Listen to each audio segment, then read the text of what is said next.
ప్రభు నామమునకు స్తోత్రములు. మీ అందరికీ నా హృదయపూర్వక వందనాలు చెల్లిస్తున్నాను. ఇప్పుడు క్రీస్తు శిలువలో పలికిన రెండవ మాటల గురించి మనము ధ్యానించుకోబోతున్నాము. లూకాసు సువార్త 23:43. ఇక్కడ యేసుక్రీస్తు శిలువలో వేలాడుతూ పశ్చాత్తాపపడిన దొంగను చూసి, నేడు నీవు నాతో కూడా పరదేశంలో ఉండు అని వాగ్దానం చేసి ఉన్నాడు. ఇక్కడ పరదేశు అన్న పదము వాడబడింది. ఈ పరదేశు అన్న పదము క్రొత్త నిబంధనలో మాత్రమే కనిపిస్తుంది. ఇదే మొదటి మాట. అప్పటి వరకు పరదేశం అనేది ఏమీ ప్రత్యేకంగా లేదు. ఇప్పుడు పరదేశం గురించి మనము తెలుసుకోవాలి. పరదేశం గురించి మనం తెలుసుకునే ముందు మానవుని జీవితం గురించి, మరణం గురించి మనం తెలుసుకోవాలి. లోకంలో జీవిస్తున్న ప్రతి మానవుడు తన శక్తి కొలది జీవించినంత కాలం జీవిస్తారు, ఏదో ఒక దినమున మరణమవుతారు. అయితే మరణం తర్వాత ఎక్కడికి వెళ్తాడు అన్నది లోకంలో ఒక ప్రశ్న. కొందరు మరుజన్మ ఉందని, మరికొందరు కర్మ కొలది జన్మ అని, మరికొందరైతే మరణముతోనే మానవుని జీవితం అంతమైపోతుంది అని విశ్వసిస్తున్నారు. అయితే క్రీస్తు యొక్క పునరుద్ధానం బట్టి క్రైస్తవునికి ఒక నిరీక్షణ ఉంది. అదే మరణానంతర జీవితము. ఇది యుగయుగములు ఉండే జీవితము. అది కూడా క్రీస్తు శిలువలో పలికిన పరదేశు అన్న మాటను బట్టి. అయితే ఇప్పుడు పరదేశు అన్న మాట ఎందుకు వాడాడు, ఈ పరదేశు ఎక్కడ ఉంది, దీని యొక్క ప్రాముఖ్యత ఏంటి అన్న విషయం గురించి మనము గ్రహించాలి. ఈ పరదేశం గురించి మనం తెలుసుకోవాలంటే మొదటిగా లోకములను గురించి తెలుసుకోవాలి. ఫిలిప్పీ పత్రిక 2:9-11 ఈ లోకములను గురించి రాసి ఉన్నాడు. పైనున్నవి గాని, భూమి మీద ఉన్నవి గాని, భూమి క్రింద ఉన్నవి గాని సమస్తమును ఆయనకు లోబడినట్లు అని ఇక్కడ రాయబడి ఉన్నది. ఇక్కడ 3 రకమైన లోకములను గురించి రాసి ఉన్నాడు. పైనున్నవి, భూమి మీద ఉన్నవి, భూమి క్రింద ఉన్నవి. ఇప్పుడు ఒక్కొక్క లోకం గురించి మనం ఆలోచించినట్లయితే, పైనున్నది ఆకాశము. ఈ ఆకాశములు 3. మొదటిది మనకి కనిపించే ఆకాశము. దీనినే వాయుమండలము అంటారు. ఈ వాయుమండలము మీదనే త్రోసివేయబడిన లూసిఫర్ నివాసం చేస్తూ లోకములో కార్యం జరిగిస్తూ ఉన్నాడు. దీనిపైనున్నది రెండో ఆకాశము. ఈ రెండో ఆకాశంలోనే సూర్యుడు, చంద్రుడు, నక్షత్రములు, గ్రహములన్నీ ఉంటూ దేవుడు వాటికి నియమించిన నియమ ప్రకారము కాలములను, ఋతులను జరిగిస్తున్నవి. ఈ రెండిటికి పైన ఉన్నది మూడో ఆకాశము. ఈ మూడో ఆకాశంలోనే దేవుని సింహాసనం ఉన్నది. ఇది ఇలా ఉండగా భూమి క్రింద మృతుల లోకం అన్నది ఉన్నది. దీనినే షియోల్ అంటారు. ఇది మరలా 3 భాగములు. 1 పాతాళము, 2 చెర. ఈ 2 ప్రక్కపక్కన ఉండగా వీటి క్రింద ఉన్నది కటిక చీకటి గల బిలము. ఇక్కడే పాపము చేసిన దూతలందరూ బంధింపబడి ఉన్నారు. ఇదంతయు ఆత్మల లోకమే. ఇప్పుడు లోకములో జీవించిన మానవులు తమ జీవితం ముగించిన తర్వాత వారి ఆత్మలు ఈ భాగములోనికి వెళ్ళిపోతున్నవి. పాపము చేసిన వారు యాతన గల స్థలంలో పడగా భక్తులైన వారందరూ ఈ చెర భాగములో బంధింపబడి ఉన్నారు. ఈ చెర భాగమునే అబ్రహాము రొమ్ము అంటారు. లూకాసు వార్త 16 ధనవంతుడు లాజరును గూర్చిన అంశములో ఇది మనము చూడగలము. ఈ చెర భాగమును గ్రీక్ భాషలో హేదేస్ అంటారు. ఇది ఇలా ఉండగా ఈ చెర భాగంలో బంధింపబడిన భక్తులందరూ వారికి కలిగిన వాగ్దానమును బట్టి వారి యొక్క విమోచకుని యొక్క రాక కొరకు ఎదురు చూస్తున్నారు.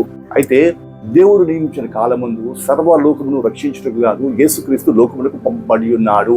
ఈ విధంగా పంపబడిన యేసుక్రీస్తు సర్వమానవాళి పాపముల నిమిత్తము సిలువ వేయబడి, మృతి చెంది, సమాధి చేయబడి 3వ దినమున పునరుద్ధానుడైనట్లు బైబిల్ గ్రంథంలో మనం చూడగలము. అయితే సమాధి చేయబడి పునరుద్ధానుడైన మధ్య కాలంలో ఉన్న 3 దినములు ఆయన ఏం చేశాడు అన్న విషయం ఆలోచించినట్లయితే, ఈ 3 దినములలో సర్వమానవులు వెళ్ళవలసిన రీతిగానే ఈయన కూడా మృతుల లోకంలోనికి వెళ్ళి చెరలో విడుదల కొరకు ఎదురు చూసిన భక్తుల యొద్దకు పోయి వారికి సువార్త చెప్పినట్లు 1 పేతురు పత్రిక 3:20 మనకి కనిపిస్తుంది.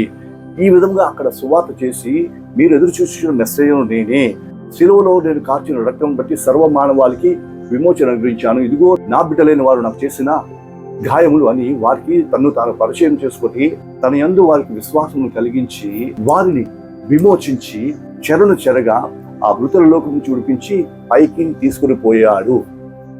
ఎఫెసీ పత్రిక 4:8-10 వరకు ఈ విషయం మనకి కనిపిస్తుంది. ఈ విధముగా చెరను చెరగా తీసుకుని పోబోతున్నాడు అన్న విషయము కీర్తన గ్రంథంలో 68:18 ప్రవచన రూపకంగా అక్కడే రాసి ఉన్నాడు. అయితే ఈ విధంగా చెరలో ఉన్న వారిని విడిపించి తీసుకుని పోయిన ఈయన వీరిని దేవుడిన 3 ఆకాశంలోకి కొనిపోయి అక్కడ ఒక స్థలమును ఏర్పాటు చేసి వారిని ఆ స్థలమునందు ఉంచి ఉన్నాడు. ఇదే పరదైసు. ఈ పరదైసులోనే భక్తులందరూ విశ్రాంతి తీసుకుంటున్నారు. నాటి నుంచి మృతులైన విశ్వాసులందరూ ఈ పరదైసులోను ప్రవేశించి విశ్రాంతి తీసుకుంటున్నారు. అదే సమయంలో మృతి చెందిన పాపాత్ములందరూ యాతన కల స్థలములో యాతన పడుచు ఉన్నారు. ఇది ఎప్పటి వరకు అనగా క్రీస్తు యొక్క రాకడ వరకు. ఆ దినమున క్రీస్తు వచ్చినప్పుడు మొదటి దశలోనికి పత్రిక 4వ అధ్యాయం 16-17 వచనములు చెప్పినట్లు ఆర్భాటంతోనూ ప్రధాన దూత శబ్దంతోనూ బోరతోనూ ప్రభువు దిగి వచ్చినప్పుడు ఆయనతో పాటు పరివారమును తీసుకుని రాబోతున్నాడు. అప్పుడు లోకములో సిద్ధపడిన సంఘము ఈ బూర స్వరము విని ఎత్తబడబోతుంది. ఈ విధంగా వీరిరువురు మధ్యాకాశంలో కలుసుకోబోతున్నారు. ఇప్పుడు లోకము నుండి సంఘం ఎత్తబడగా క్రీస్తుతో కూడా వచ్చిన పరివారం ఎవరు అని చూసినట్లయితే పరదైసులో విశ్రాంతి తీసుకుంటున్న భక్తులందరూ క్రీస్తుతో కూడా ఆ దినమున మధ్యాకాశంలోనికి రాబోతున్నారు. ఈ విధంగా 7 ఏళ్ల విందు కాలం తీరిన తర్వాత క్రీస్తు యొక్క బహిరంగ రాకడ లోకం మీదకి రాబోతుంది. అప్పుడు జీవ పునరుద్ధానం జరగబోతుంది. ఈ జీవ పునరుద్ధానంలో క్రీస్తుతో విందు అనుభవిస్తున్న వారందరూ వచ్చి పునరుద్ధానులై 1000 ఏళ్ల నీతి పాలన క్రీస్తుతో కూడా జరిగించబోతున్నారు. ఈ పాలన అనంతరము వీరందరూ తీర్పులో నిలబడి బహుమానములు పొంది నిత్య జీవములో ప్రవేశించబోతున్నారు. ఇదే పరదేశులో ఉన్న వారికి దేవుడు అనుగ్రహించిన భాగ్యము. కావున పరదేశులో ప్రవేశించిన వారందరూ పరలోకమునకు నియమింపబడిన వారు కాబట్టి ప్రభువు రాకడ ఆలస్యమైతే ఆ పరదేశులో ప్రవేశించే భాగ్యం మనందరము పొందుకొని ప్రభువు రాకడ దినమున ఆయనతో కూడా పరలోకమునకు కొనుక్కోబడే వారిలో ఉండాలని కోరుతూ ప్రభువు పక్షంగా ఈ నా మాటలు ముగిస్తున్నాను. దేవుడి వాక్యము అందరి హృదయంలో ఫలింపజేయను గాక. ఆమేన్. ప్రార్థన చేసుకుందాం. స్తోత్రం తండ్రి, వందనములు. ఇంతవరకు శిలువలో పలికిన 2వ మాటను గూర్చి మేము ధ్యానించుకొని పరదేశం గురించి, దాని యొక్క ప్రత్యేకతను గురించి, దాని వెనుక ఉన్న నీ ఉద్దేశం గురించి తెలుసుకుని ఉండగా చెప్పబడిన వాక్యం ప్రతి ఒక్కరు ఫలింపజేయండి. మహిమను పొందండి. యేసు నామమున అడుగుచున్నాం తండ్రి. ఆమేన్.